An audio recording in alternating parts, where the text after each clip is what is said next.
Hello everyone, it's been a while. I don't have much to say other than mental health, impending doom, and insanity, and intensive hyperfixation that got in the way of videos, but I'm back with a video that's a bit less questionable than the intended new one.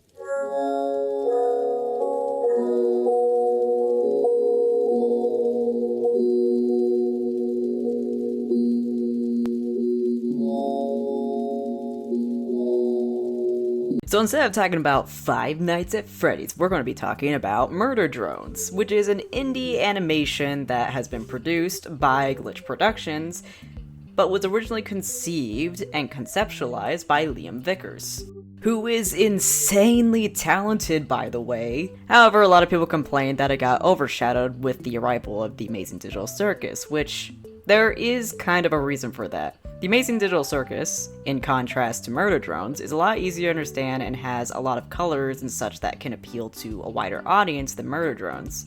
And because of that, a lot of people are really not happy with the ending. Well, the majority of fans were, but there's also a lot of people who weren't. Mainly because they complain that there isn't a lot of world building with the worker drones, with a lot of different stories, and certain things that feel rushed, especially considering that the runtime was just one season. It is painfully obvious if you look under any tag on any social media that there's a lot of people that are very confused about certain aspects of the show. In fact, the one that inspired this video was a TikToker that was asking questions about what it's like to live as a worker drone, which are questions that insane people like me exist to help shed some light on, whether it be theorized, implied, or completely canonical. Because there are some context clues that we'll be looking into today. And if there's something that you think I missed or would like to see a video on, please let me know in the comments. I typically read all of them, including the ones saying that I've been essentially dead since the last video. But hey, better late than, never, am I right? Let's get on with the video. So being a worker drone, what does it mean?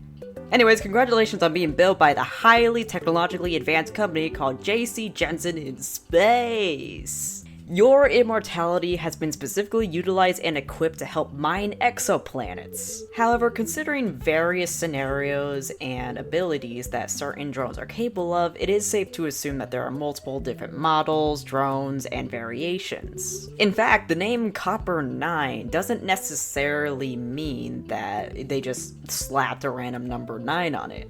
Considering that it's an intergalactical company, it's safe to assume that there are also other planets that have been also colonized. So for the sake of this video, we're going to ask the question, what's it like to be a worker drone on Copper 9 specifically? Which, considering humans' greed for progress and disposing of planets, just like they possibly would do with Earth in our reality, intensive mining caused the planet's core to collapse, which wiped out all the planet's biosphere, including the humans, and reducing it to an icy wonderland where everything's dehydrated and frozen and icy. Which means that all the worker drone models with questionable capabilities that are able to go beyond human intervention were left to do as they please. This would include buildings, resources, and society and cultural hints that have been left behind via media, newspapers, bulletin boards, and anything else that humans brought with them to Copper 9. The future was finally looking bright for the worker drones. Until the company found out that they decided to carry on with their lives instead of being reduced to rubble, and the company started to send giant murderous drones called disassembly drones.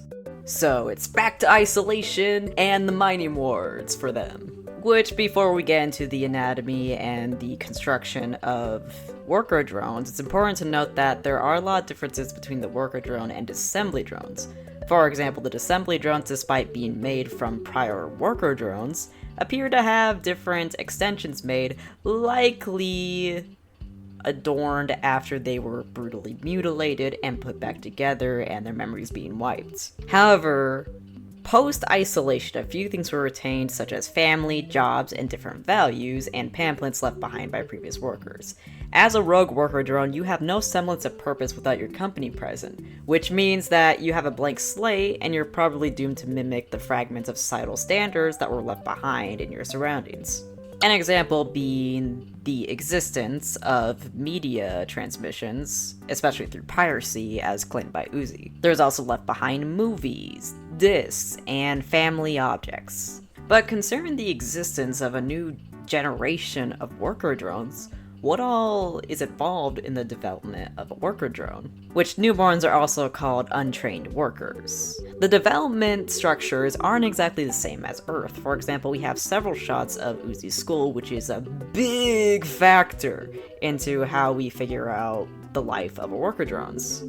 For example, in class, worker drones appear to be learning something called Psych 102, which specifically, by evidenced by the other screen, it's programming psychology. It referenced embarrassment, obsession over data, and also learning things like CAPTCHA and a very blurred intermediate robotics slideshow with a robot stock image in the back, implying they still have access to the internet. So essentially, the classrooms in Worker Drone Society do not go over the stuff that humans would need to learn, but rather understand their own programming and various other aspects with robotic life and bypasses needed in order to navigate the shuttles. Which bypasses would be insanely necessary in order to overtake every building, mechanism, and whatnot, and other things that might be designed to prevent some robotic takeover. It's very likely that over time robots develop some sort of hex code change for their lights, considering the first batch showed mostly cool colored LEDs as opposed to pure white seen in the ones back on Earth, and the variations we see in the series. This could have just been to save animation time, but I'm just going to go on a limb and say the hex codes can be bypassed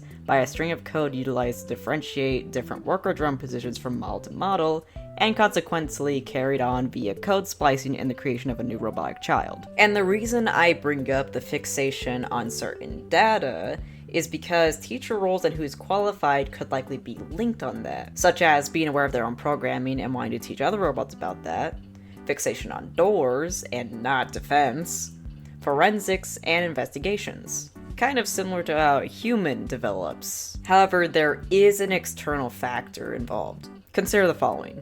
We get a few shots of the outside as the series goes on, including a field trip, which implies that this exoplanet had colonies for a more advanced human society rather than just a working colony. It's not too far-fetched to assume that different robotics and whatnot were involved, considering the giant amount of worker drone corpses. They are seen to perform service even before the events of murder drones took place. It would also explain why certain worker drones had different qualities, such as language, culture, and occupations, that normally would serve no purpose within the mining colony specifically. This would explain the presence of random skeletons, the bus, and other things of the sort. It's also important to note that we have no idea how long it took for J.C. Jensen to be notified of the robotic takeover to get them all exterminated. The camp itself was established in 3002 and the prom was for 3071. The current generation of drones are direct descendants from the originals, which implies that the events took place just under 20 years ago, as Uzi had to have been born shortly after the whole thing, as Robot Society Uprising hasn't been that long, but neither has the damnation of humans themselves. Now, the orders from the company in particular are a little clouded, considering the only communication was through Jay.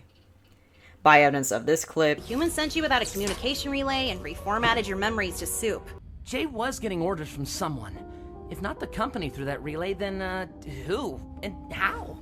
And the communications being jammed and the eventual betrayal. But absolute solver or not, just having a few straight drones wouldn't be that much of a threat, especially if there's no want for the source to be squandered in the process.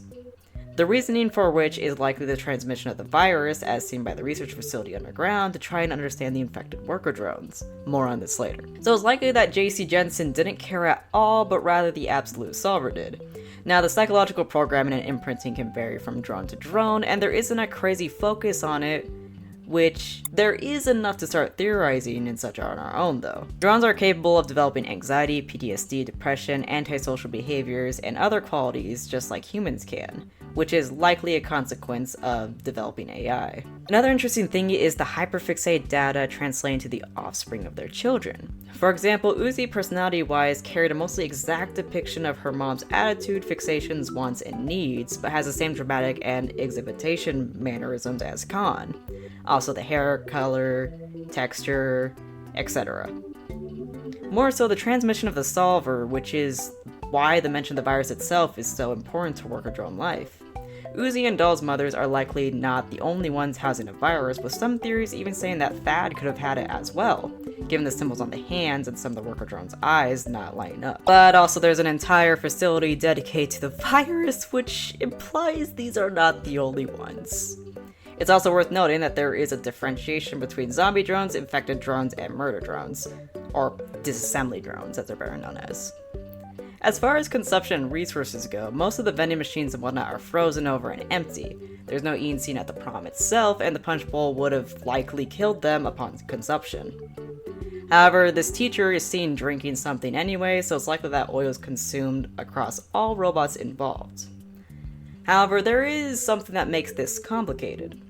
The only time drones are seen directly consuming oil is to level their systems, since the virus has been known to make drones overheat and come back from the dead. There are some theories suggesting that all the drones are infected, but if this were true, it'd be likely that for the most part, the virus is in hibernation, as the majority of the drones aren't seen eating other worker drones aside from Dahl, who seems to have extensive knowledge on the Absolute Solver and is also infected. See, each of the drones have a core of some sort, likely utilized as a failsafe if something were to happen to the drone itself to maintain coding and overall ease of transporting via vessels. But this also allows for the infection to spread into coding despite the fleshy appearance. This likely means that the worker drones could have regular upkeeps on said cores as a medical procedure, but it's unlikely considering Dahl and Uzi were never brought up for concern in the first place. The nurse stations are more so for external damage, as it would seem. That about concludes how the Absolute Solver itself influences worker drones and the contrast between them, as the rest are more in regards to things like festivities, holidays, and whatnot that are more so left for interpretation. There is accounts on some religions, such as Robo-Jesus, which implies that religion is likely a roboticization of already existing accounts, as it's unlikely that any Catholic or Christian would go on a different planet without their sacred texts, and idols, and testaments, and Bibles, and whatnot. And there is a lot of Catholic imagery in particular. But this also concludes the canonical and implications the series has to offer in regards to worker drone life. Essentially having to live in fear after trying and being interrupted and forging a new life for robot kind, with the very thing that threatens them being wedged into some of their own peers and left to die on the outside. All in all, their life isn't too different from humans, but the fine details are different enough to make me wish that certain things were expanded upon lore-wise, like a comic or something. But that's it for this video. Thank you for watching. Sorry for the extended hiatus. Like I said, a lot of different things happened. Kinda don't want to go all over it here, but thank you so much, and I'll see you next time, whenever that is.